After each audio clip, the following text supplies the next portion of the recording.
ಆದ್ರೆ 25 ಲಕ್ಷ ರೂಪಾಯಿ ಏನ್ ಕತೆ ಈಗ?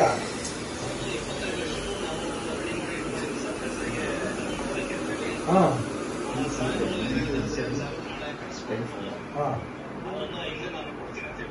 ನಾಳೆ ನಾ ಕಳಿಸ್ಲಾಗ್ರೆ ನಾಳೆ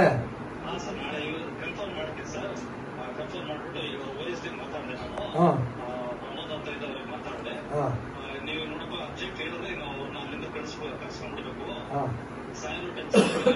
ಕನಿಷ್ಠ 10 days ಇಂದ ಈಶ್ವರಪ್ಪ ಸಾಹೇಬ್ ಅಂತ ಹೇಳಿದ್ದೀನಿ. ಸಾಹೇಬರು ಫಾಲೋ ಮಾಡ್ತಿದ್ದಾರೆ. ಆಮೇಲೆ 8 ಲಕ್ಷ ಇದು ಕೊಡೋದೇನಂತೂ ಅವ್ರಿಗೆ ಟ್ರಾನ್ಸ್ಫರ್ಗೆ ಸಂಬಂಧ ಇದೆ. ಅದನ್ನ ಸಾಹೇಬ್ರೆ ಒತ್ತಡ ಹಾಕಿ ರಿಪೋರ್ಟ್ ಮಾಡಿಸಿದ್ದಾರೆ.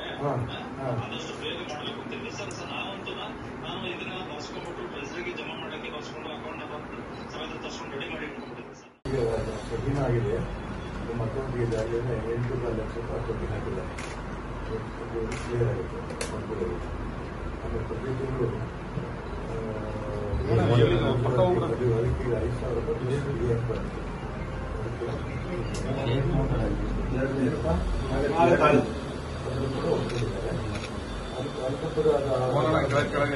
ನೀವು ಯಾರು ಹೇಳ್ತೀರೋ ಕೆಲಸ ಕೊಡ್ತೀವಿ.